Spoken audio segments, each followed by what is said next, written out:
Have you ever wondered, after many years of accumulating experiences, glorious achievements, mixed with a few disappointments, whether there is something deeper that is truly worth cherishing in life today? Today, we will embark together on a journey to explore the surprising Book of Ecclesiastes, a work from centuries ago that continues to provoke reflections on the true meaning of human life. Join me, as every moment of this journey could renew the way you view what truly matters. Don't keep these reflections to yourself. Hit the subscribe button to continue exploring profound topics like this. And don't forget to share with a friend. Let's continue this journey of knowledge together. In the Book of Ecclesiastes, from chapter 1, verses 1 to 3, we find a captivating opening that reveals the context of a period of great upheaval in the life of the Israelite people. This work, written many centuries before the birth of Jesus Christ, is often associated with the monarchical period, the time when the kingdom of Israel faced great challenges in expanding its territory, organizing society, and dealing with ethnic issues. Although no exact documents confirm the time Ecclesiastes was written, many scholars believe that this book emerged in a developing urban society where bustling streets, palace disputes, and cultural exchanges shaped the author's mindset. Imagine a vivid scene: walled cities bustling with people, trade routes carrying not only goods, but also new customs and ideas from distant lands. This exchange sparked lively debates about Israel's religious traditions and cultural identity. In such an atmosphere, reflecting on the meaning of life, the value of work, or the tension between the present and the eternal became almost inevitable. Some were fascinated by material prosperity, while others wondered whether all human efforts would truly leave a lasting mark. In the evenings, families gathered around the fire, telling stories of their ancestors' achievements and passing on valuable lessons through generations. The question of success and failure resonated not only in simple homes, but also at lavish banquets in palaces. While some admired the caravans of treasures passing through the city gates, others pondered the ultimate fate of all riches. It was in this climate, full of contradictions and ambitions, that Ecclesiastes was born, addressing every aspect, from political disputes in the court to the everyday concerns of people from all social classes. On street corners, merchants and travelers discussed the grandeur of the temple in Jerusalem, a symbol of faith and Israel's identity. The desire to find clear answers about the purpose of life crept into every conversation. Some sought new perspectives that went beyond the obvious, while the belief in the power of a sovereign God remained the foundation of thought at that time. However, Ecclesiastes does not shy away from difficult questions. It goes straight to the point, speaking of the fleeting nature of all human effort, a message that made this work stand out amidst the chaos of its time. This historical context is key to understanding why Ecclesiastes has remained alive through cultures and generations. The reader of ancient times saw themselves in the words written, and today, despite the passage of thousands of years, we still hear the echoes of our own desires, worries, and searches. Look at 1 Kings 3:9. King Solomon, who is often thought to be the figure behind Ecclesiastes, asked God for wisdom to govern. This reference strengthens the hypothesis that the author could have been a royal figure, or at least deeply influenced by the thoughts of a king passionate about knowledge. In ancient Israel, the role of the king was not only political leadership, but also the guardian of the sacred covenant with God. This required practical wisdom, capable of dealing with court intrigues, judicial decisions, and the ambitions of territorial expansion. The leader of the kingdom had to balance faith and politics, morality and power. Surrounding the throne were wise advisors discussing matters such as peace treaties, religious festivals, and ways to maintain unity among the people. It was within this challenging environment that the big questions about life were raised, and Ecclesiastes became the voice that recorded these deep reflections. Amidst the tribal differences and societal divisions of the time, intellectual activity was not confined to grand academies. Instead, it often took place in rooms decorated with intricate tapestries, where important decisions, affecting the fate of thousands of people, were carefully recorded. It is likely that Ecclesiastes was conceived in such a context. However, what is remarkable is that the writer or compiler of this work did not stop at merely recording practical principles for governing the land. He went further, delving into the deeper recesses of the human soul. The writing carries a self-reflective tone, as if the author had achieved everything people dream of: wealth, fame, respect, yet still felt a void that could not be filled by the glory of the throne or the praise of the court. This complexity reveals a wisdom that does not easily accept simplistic explanations.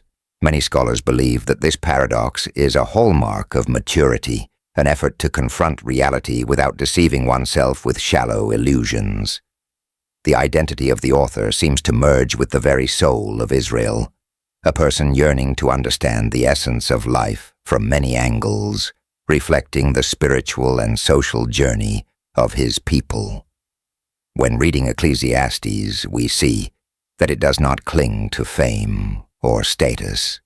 Instead, the work looks at life with sincere and sharp eyes, questioning every aspect of existence. In chapter 2, verses 1 to 3, Ecclesiastes focuses on the human quest for pleasure and fulfillment. This is not just an introduction, but a gateway to deeper reflections on the true meaning of life. Through the way the author recounts his experiences, it is clear that this search is not a fleeting intellectual pursuit, but a confrontation with the great questions that transcend generations. Why do we live? Or what brings lasting value? The work is like an inner journey, forcing the reader to acknowledge the limits of all worldly success. At that time, philosophers and life observers often grappled with everyday contradictions. They witnessed people rushing to gain recognition, only to realize that humanity's memory is too short, and the glory of fame inevitably fades. Ecclesiastes does not hastily provide answers, but encourages us to reflect on the fleeting nature of human life. In a society that honored wisdom, the author sought to experience every aspect of life, from lavish banquets to lessons from science and the arts. But he quickly realized that every effort to achieve fulfillment has a time limit. This discovery adds a melancholic tone to the work, while also awakening an awareness of what truly matters. What is particularly notable is that Ecclesiastes does not reject joy or the enjoyment of life. On the contrary, it emphasizes that without a greater meaning, even the happiest moments will fade without a trace. The author seems to suggest that joy and fulfillment need a solid foundation so as not to become meaningless. This invitation makes the reader ask, what am I pursuing, and is it truly worthwhile? Through recounting his journey, the author stirs a healthy sense of unease, prompting us to look beyond the daily distractions. The scene painted is that of a person bravely facing uncertainty, understanding that the true meaning of life may not lie in the obvious things or in the excitement of accumulated wealth. In chapter 1, verse 14, we encounter the term vanity, often translated as futility, meaninglessness, or emptiness. a key phrase that echoes throughout the book. It emphasizes the realization that many human efforts, no matter how great, can ultimately be fleeting. From monumental works to generous acts, all are viewed through the lens of a life that passes quickly. The author seems fascinated by this transience. Vanity evokes the image of a fragile mist, existing for a moment before dissipating. This feeling makes us think of powerlessness, but at the same time, it opens up a reflection on what truly has lasting value. In the ancient villages of Israel, this concept may have resonated in the minds of those who witnessed merchants once displaying their wealth, only to lose everything in unforeseen crises. It was also present in the thoughts of leaders who, even after reaching the peak of power, knew that a new generation could erase their legacy. The Song of Vanity is therefore not a lament of pessimism, but a truth exposed bluntly. What we see as great today can vanish at any moment. The irony is that the more the author speaks of vanity, the more he reveals the yearning to find lasting meaning amidst the many concerns of humanity. The repetition of the word vanity in Ecclesiastes seems to ring like a warning bell, reminding the reader not to be swept up in superficial glitz. It shows that life is far more complex than what can be measured by temporary achievements or accomplishments. Each time vanity is mentioned, we are reminded more clearly of the fragility of humanity, that no one can completely control everything. From these troubling questions, the work cleverly leads us to an invitation to reflect on something beyond recognition or material security. Many begin to realize that through these words, Ecclesiastes opens a door to lasting values, not faded by time. It does not deny the opportunities in life, but encourages us to face them with wisdom, understanding that they cannot, by themselves, fill the deep longing within. Amidst the reflections, vanity becomes a mirror reflecting our transience. In chapter 3, verses 1 to 8, Ecclesiastes presents a famous passage describing the rhythm of time. There is a time to be born, a time to die, a time to plant, a time to harvest, a time to laugh, a time to cry. These words paint a picture of the human life's cycle, showing that everything has its appointed time, one that cannot be resisted. The author emphasizes that trying to go against this natural law is as futile as trying to stop the earth from rotating. When faced with the swift passage of time, we cannot help but be startled. Just yesterday we were naive children exploring the world. Today, we bear responsibilities, and the marks of time gradually appear on our faces. The context in which Ecclesiastes was born is tied to the rhythm of a society dependent on seasons and religious festivals to arrange time. But the author does not stop at describing the cycle of work or aging. He goes deeper, pointing out the fleeting nature of things that seem solid. Houses may be built sturdily, but eventually they will fall. Wealth may fill the storehouses, but it will not follow us forever. Even though people try to preserve memories through monuments or record achievements in books, Ecclesiastes affirms that no one can stop time from moving forward.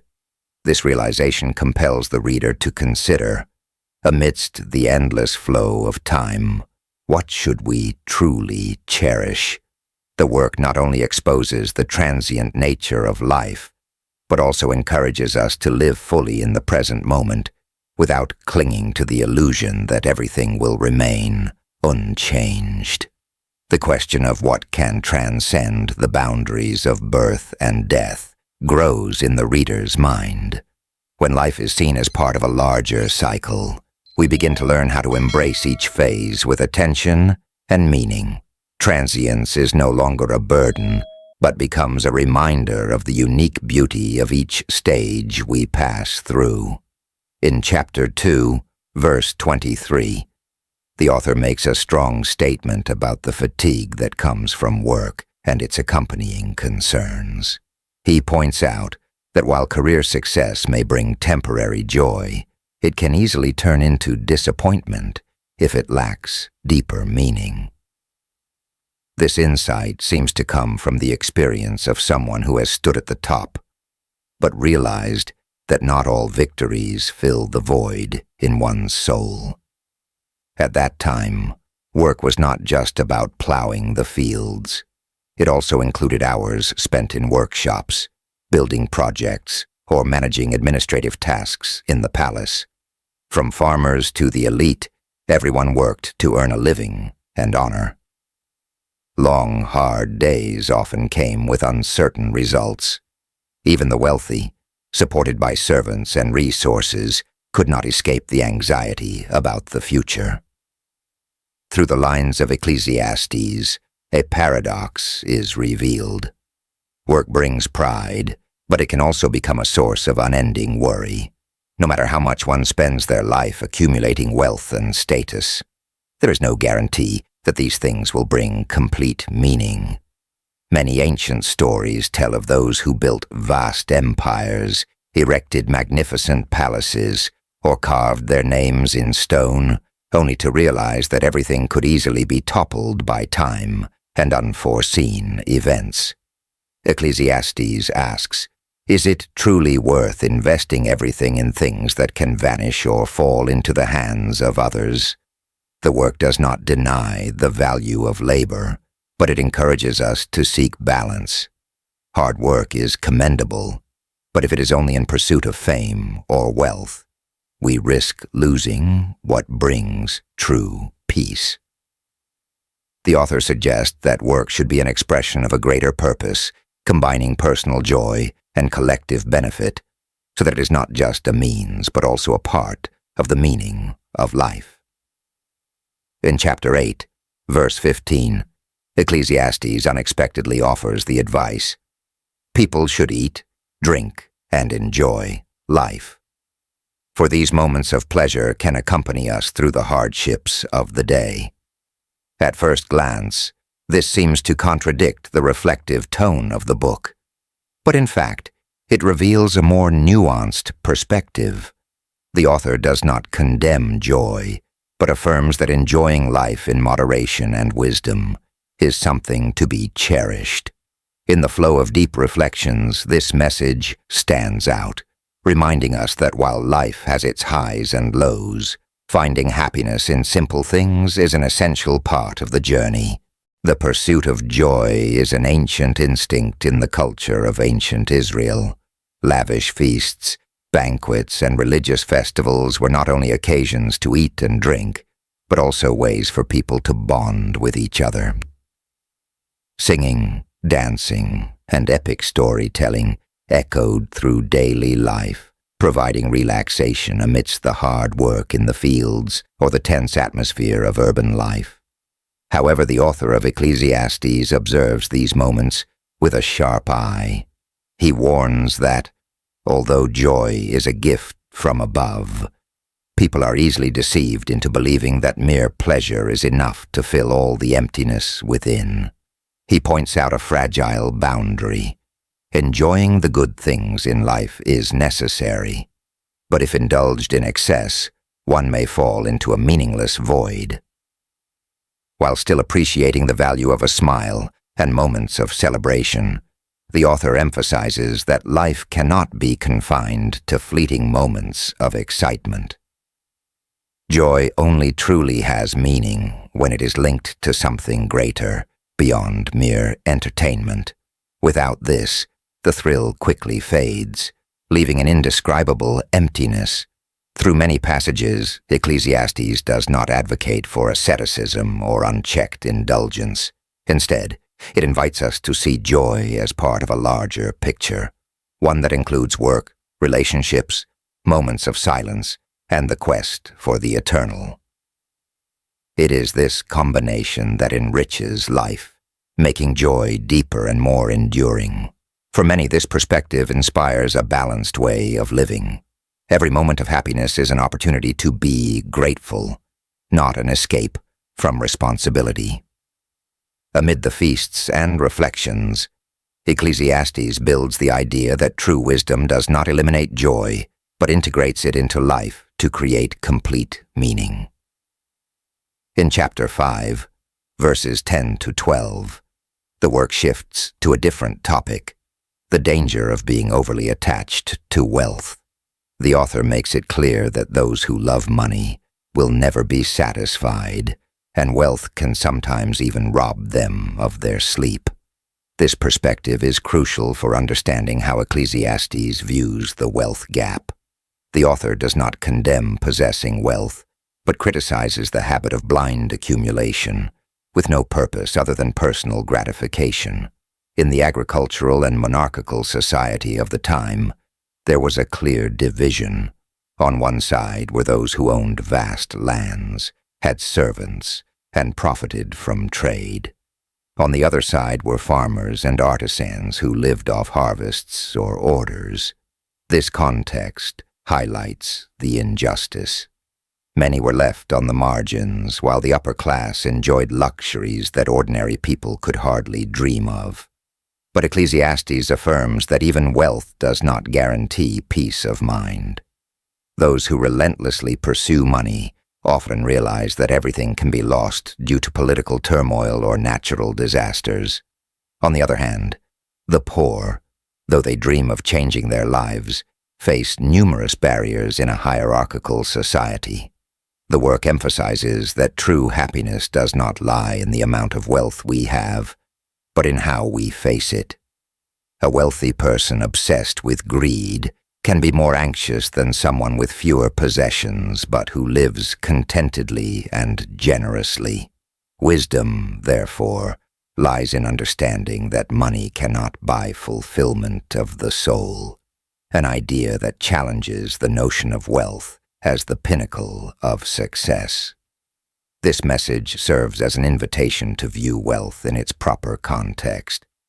When money is seen as a tool rather than an idol, we can live more peacefully, regardless of circumstances. Ecclesiastes does not glorify poverty, nor does it romanticize it. Instead, it warns against the danger of being enslaved by insatiable greed. Ultimately, the message points toward balance, affirming that the highest value does not lie in money or material things. In chapter 7, verses 5 to 7, the work offers practical advice, from listening to criticism to controlling emotions. These guidelines are not merely abstract philosophy, but serve as a compass for daily life, helping us make the right decisions with each step. In ancient Israelite society, advice from the elderly, who were rich in experience and steeped in tradition, was highly valued. People turned to them for dispute resolution, marriage advice, and even farming techniques. Ecclesiastes becomes part of this flow, emphasizing that true wisdom is displayed through small choices that shape the course of life. The work encourages us to cultivate both caution and courage, as these qualities influence how we connect with others. In this way, it is not just a book of reflections, but a companion that guides us through life's crossroads with a clear and resolute heart. Patience is a quality that Ecclesiastes frequently encourages. The work suggests that bursts of anger or hasty actions are signs of a lack of wisdom. Knowing when to wait for the right moment to speak, act, or intervene in a conflict can help us avoid many regrets. Although the pace of life in those times was vastly different from today, this principle remains relevant. Haste leads to mistakes, while calmness opens up opportunities for wiser decisions. Another aspect discussed is the importance of learning from criticism. The author argues that frank advice, though initially uncomfortable, is far more valuable than empty praise. Through this, Ecclesiastes reveals an aspect of wisdom, building relationships not on flattery, but on sincerity and the opportunity for growth through our shortcomings. Caution is also shown in avoiding excessive worry about things beyond our control. This does not mean indifference to difficulties, but rather recognizing our limitations in determining everything. When we understand this and apply wisdom in practice, we begin to see life as an ongoing journey of learning. Each step can be taken with care and hope. In chapter 2, verses 13 to 14, Ecclesiastes offers a clear comparison between the wise person and the fool. The wise, through discernment, can see beyond, while the fool is trapped in the darkness of deception. This contrast shows that the author values a life of seeking knowledge and thoughtful consideration, rather than acting impulsively without regard for consequences. However, the work does not portray wisdom as perfect. No matter how wise one is, they still cannot escape the finite nature of their existence. True wisdom, according to Ecclesiastes, is not only found in book knowledge, but in the ability to understand the depth of life and act responsibly toward oneself and others. In a world where information is spread everywhere, the wise person is not one who merely accumulates data, but one who grasps the big questions of human existence and finds meaningful ways to face them. In contrast, foolishness is revealed in hasty decisions, in the refusal to learn from mistakes, and in the absence of self-reflection. The fool lives as though their actions have no consequences, focusing solely on immediate benefits without thinking about tomorrow. Through many passages, Ecclesiastes exposes the futility of this way of life. The fool often falls into a cycle of mistakes, leading to continuous failure and prolonged disappointment. The author emphasizes that while wisdom does not eliminate all suffering, it provides the tools to face challenges.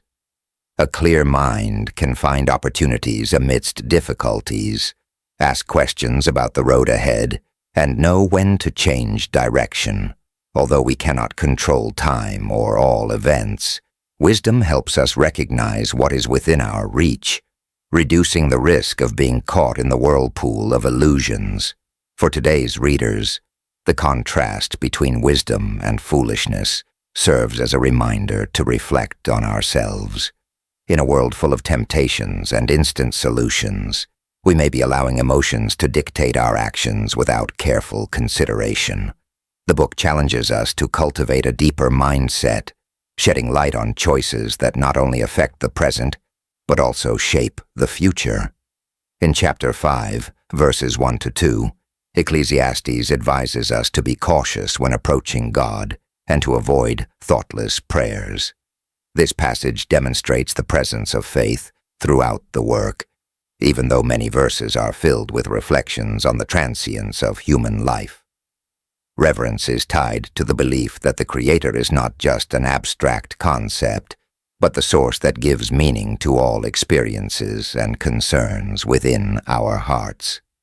Throughout the book, the awareness of God's existence is interwoven with the view that earthly life is fleeting. Though at times the author seems weary of the vanities of the world, he does not deny that there is a higher reality, one that can guide human thought and actions. Thus, Ecclesiastes is not just a book about doubt, but also a journey to seek connection with something beyond the limitations of human existence. Wisdom, as emphasized in Ecclesiastes, often stems from the recognition of one's limitations in the face of God's supreme power. In ancient Israel, the temple and religious rituals were at the center of religious life, where people expressed their reverence. But the author of Ecclesiastes does not stop at outward rituals. He seeks a deeper understanding of the meaning of living in the presence of the divine. Offering sacrifices or making solemn vows is not enough if the heart is not truly inclined toward living meaningfully and with purpose. For him, the presence of God is not confined to rituals, but must reflect how people deal with their desires, fears, and priorities in everyday life. This perspective challenges those who think that performing rituals alone is enough to resolve all issues. The work stresses that reverence is not merely about appearances, but is an internal state that directs daily actions. The peace that comes from genuine faith is vastly different from the unease of those who place their hope in wealth or material things. Although it does not offer detailed answers to the mysteries of God, Ecclesiastes maintains the belief that there is a greater meaning beyond human immediate understanding. When referring to respecting vows to God, the author suggests that spiritual life is not just about empty words, but a personal and communal experience that changes the way we think and act. Through this, the book paints the picture of a God who is close, attentive to the intentions within each heart, inviting us to reflect sincerely, rather than pursue superficial appearances or empty traditions. In chapter 4, verse 13, Ecclesiastes tells a memorable story. A poor but wise young man can surpass an old king who no longer listens to advice. This shows that the author values humility, a quality tied to the willingness to learn. In contrast, arrogance hardens the heart, preventing growth. In this line of thought, gratitude is also mentioned as a complementary virtue. Those who appreciate the small things in life are less likely to fall into constant dissatisfaction. The society of that time, much like many places today, had a clear division between kings, nobles, priests, and common people. But Ecclesiastes affirms that in the face of life's transience, humility is a wise attitude that reminds us that everything, from wealth to status, can change in the blink of an eye. Living humbly means accepting that we cannot control everything, opening ourselves to learning from both successes and mistakes. Gratitude naturally arises in those who recognize the fragility of life, but do not allow themselves to sink into complaints. Rather than focusing on what is lacking, the author encourages us to cherish what we have, whether it is opportunities, relationships, or resources that help us get through each day. Gratitude is not about denying hardship, but choosing to see the gifts hidden within each stage of life. Particularly when remembering that all accomplishments can vanish, the humble person will more easily adapt, begin anew, and turn losses into lessons. Gratitude, in turn, serves as a shield against despair when things don't go as planned. These two qualities intertwine. Humility helps us see our limitations, while gratitude honors what we have received, bringing peace between arrogance and pessimism. In chapter 2, verses 4 to 6, the author recounts the great works he has done, building houses, planting gardens, efforts to be proud of. But he concludes that these achievements do not bring lasting meaning. The fleeting nature of human success becomes clear when what once brought us satisfaction gradually loses its initial allure. This is the core of Ecclesiastes. Everything we possess is temporary. Ancient society was no different from today in its desire to leave a legacy through monumental works or heritage. Kings built monuments. Craftsmen created exquisite pieces, all with the aim of leaving a mark for future generations. But the author warns that time does not favor anyone, erasing even the most solid accomplishments. This realization is both challenging and liberating. Pride in achievements can turn into disappointment when they do not bring the completeness expected. Many, after reaching their goals, face a sense of emptiness, as though something is still missing. Ecclesiastes records this very experience, showing that behind the race for success is the fear that everything might collapse or lose its meaning. Although the tone is sometimes weary, the work does not suggest that effort is pointless. Instead, it advises us to cherish what we have achieved, but not to be deluded into thinking that it is enough to fill the heart. We can rejoice in our accomplishments, celebrate victories, but we need to understand that there is a deeper aspect that fame or monuments cannot touch. The best way to face transience, according to Ecclesiastes, is to view each success as part of the journey of growth, living fully in the present without clinging too much to what has been built. Instead of viewing change as an enemy, Ecclesiastes teaches us how to accept and live in harmony with it, opening up opportunities to refresh our goals and seek lasting values in the flow of time. In chapter 3, verses 12 to 13, the author emphasizes that the ability of humans to eat, drink, and enjoy the fruits of their labor is a gift from God. This assertion shows that earthly joy is not only permissible, but also rightful, as long as we do not forget the Creator. From the book's perspective, reverence does not negate joy, but places it in its proper position, reminding us that all good things come from the divine source. Ancient Israel often celebrated bountiful harvests and historical events, such as the liberation from Egypt, eating, drinking, and joyfully offering thanks to God for His blessings. Ecclesiastes blends into this tradition, praising happiness that comes from contentment and gratitude for God's care. But the author also warns, if we separate joy from reverence, it becomes empty. When someone believes that all their achievements are due to their own strength, they easily fall into pride and forget the fragility of human life. In contrast, reverence for God brings balance, helping us understand that all victories are temporary and part of a greater plan.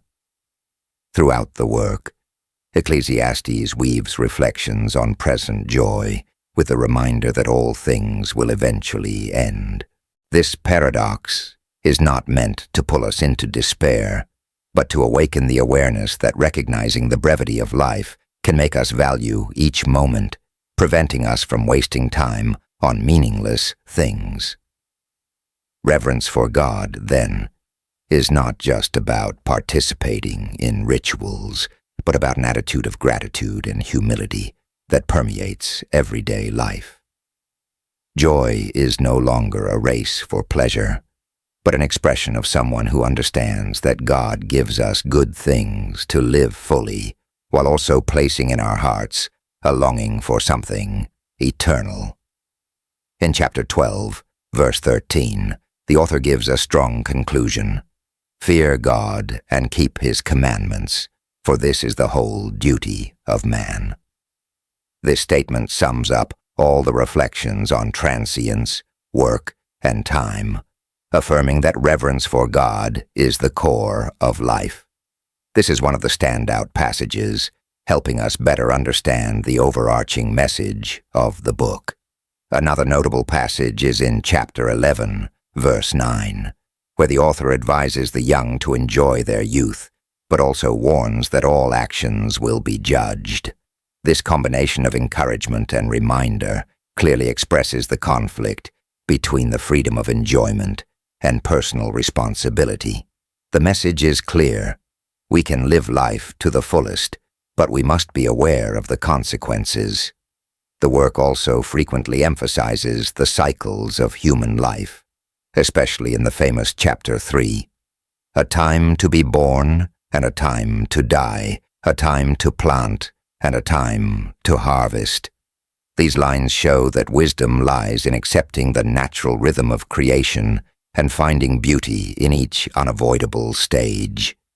The image of the sun, appearing multiple times in the book, such as in chapter 1, verse 5, the sun rises and sets, hurrying to return to its place, further strengthens the idea that humans are part of a large cycle, both steady and easily tiring if we only focus on the repetition. These passages together create a comprehensive picture, highlighting the key themes of Ecclesiastes: the fragility of humanity, the quest for meaning, the need for balance, and the presence of God in every aspect of life. Each small story contributes to clarifying and guiding the reader to reflect on the brevity of life and the wisdom of looking beyond appearances. In Chapter 9, verses 7 to 8, the author advises us to eat and drink with a merry heart, wear white clothes, evoking a life full of joy. This seemingly simple message carries practical faith, encouraging us to live with gratitude and responsibility.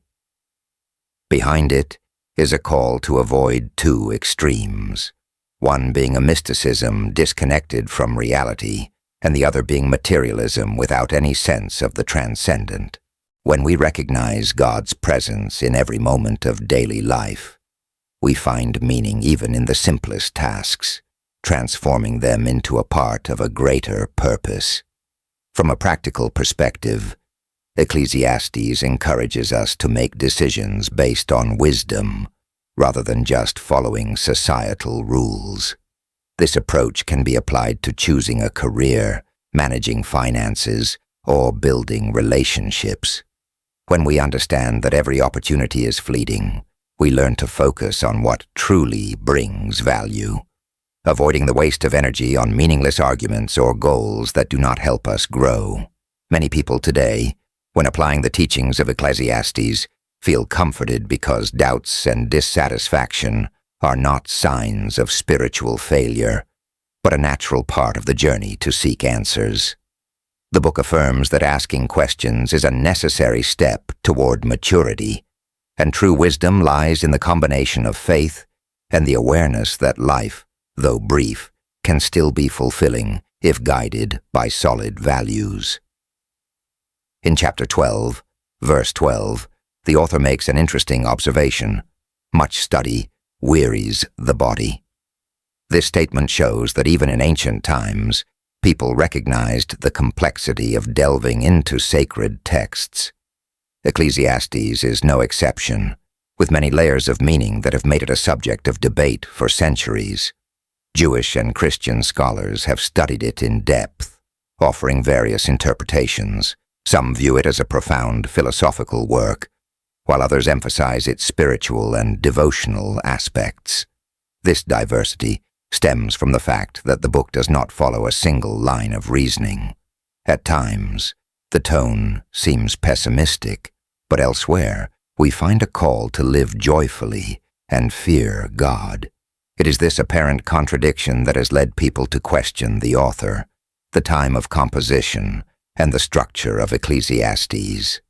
Some theologians believe it is a collection of disparate thoughts, while others think it is an intentional discourse reflecting the complexities of life through paradoxes.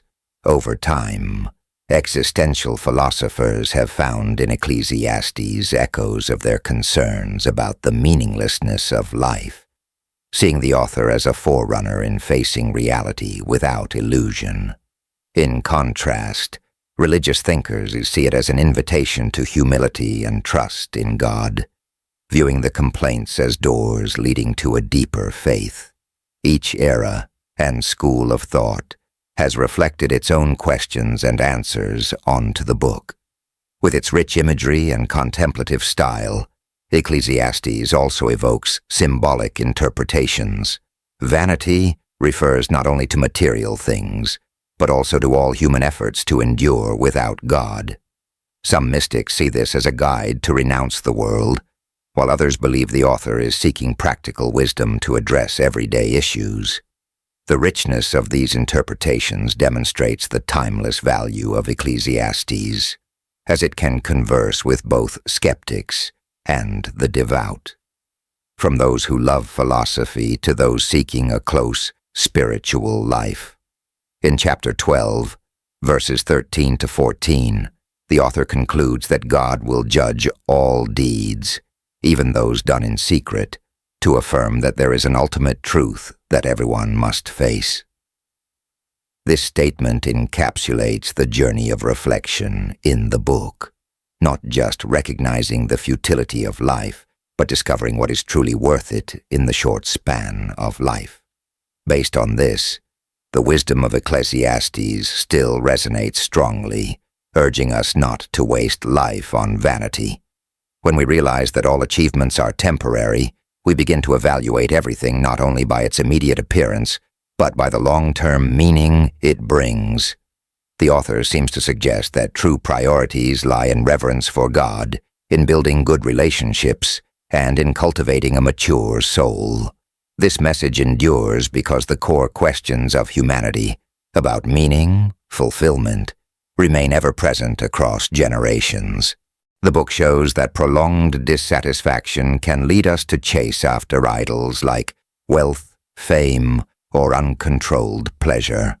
But Ecclesiastes makes it clear that these things will break apart when confronted with reality. Everything fades with time. What remains is the nature of the person wise enough to seek a source of happiness that does not depend solely on what is fleeting. Many readers find in Ecclesiastes both anxiety and comfort, realizing they are not alone in their struggles. The author's candidness in discussing life's uncertainties shows that even in a sacred text, there is room for doubt and confusion. By embracing this honesty, each person can redirect their life toward a purpose that transcends the mundane, yet remains connected to reality. Ecclesiastes thus continues to provoke deep questions. What does it profit a man to gain the whole world, yet lose his soul? What makes a life that leaves a true mark? Confronted with these questions, we must look back at how we live, realizing that value lies in looking beyond appearances to find a guiding thread for each step we take. And it is in this journey that we discover what truly endures, even when all illusions fade. If these reflections resonate with you, feel free to share your thoughts in the comments, invite a friend to watch, and click subscribe to our channel so we can continue exploring profound lessons from the Bible together.